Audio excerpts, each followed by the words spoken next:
সুপ্রিয় শিক্ষার্থী, অনলাইন ক্লাসে আরো একবার শুভেচ্ছা। আজ নবম শ্রেণীর গণিত বিষয় থেকে অভিজ্ঞতা বাস্তব সমস্যা সমাধানের সহসমীকরণ নিয়ে আজ আমরা আলোচনা করব। চলো সুপ্রিয় শিক্ষার্থী, দেখি একজোড়া সরল সমীকরণের কিভাবে তার সমাধান যোগ্যতা আছে এটা নির্ণয় করা যায়। সুপ্রিয় শিক্ষার্থী, আমরা যদি দুইটা সরল সমীকরণ a1x b1y সমান c1 এবং a2x b2y এবং সমান c2 যদি দুইটা সমীকরণ নিয়ে আমরা তুলনা করি, তাহলে আমরা এভাবে দেখতে পাই যে অনুপাতগুলোর তুলনা মিন্স দুটো সমীকরণের সহগ a1 আর a2 এই দুটোর যদি অনুপাত করা হয়, প্রথম সমীকরণের সহগ আছে a1 এবং দ্বিতীয় সমীকরণের x এর সহগ আছে a2 a1 বাই a2। অনুরূপভাবে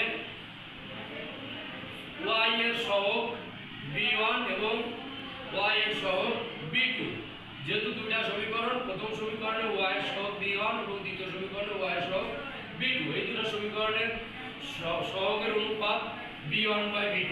এখন বলা হচ্ছে যে যদি a1 বাই a2 সমান b1 বাই b2 হয়, তাহলে আমরা বলতে পারবো যে সরল রেখা দুটি পরস্পর ছেদি, অর্থাৎ দুটো সরল রেখা এইরকম ভাবে একটা যাবে, এইরকম ভাবে একটা যাবে, অর্থাৎ দুটো সরল রেখা পরস্পরকে ছেদ করবে। এবং যদি পরস্পরভাবে ছেদ করে, তাহলে বলতে পারবো সরল রেখা দুটি সমঞ্জস।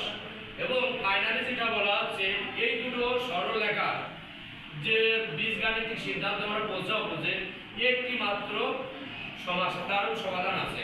আমরা বলতে পারলাম যে দুইটা সরল সমীকরণ a1x b1y সমান c1 এবং a2x b2y সমান c2, এই দুটো সরল সমীকরণের কখন একটি মাত্র সাধারণ সমাধান থাকবে।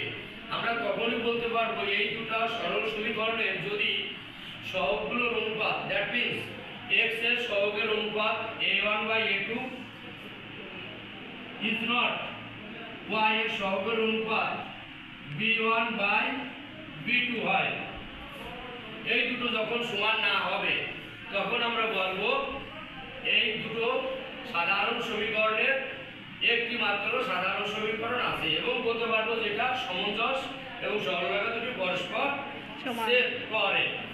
তো প্রিয় শিক্ষার্থী, আজকে আমরা এখানেই শেষ করছি, পরবর্তী ক্লাসে আবার দেখা হবে।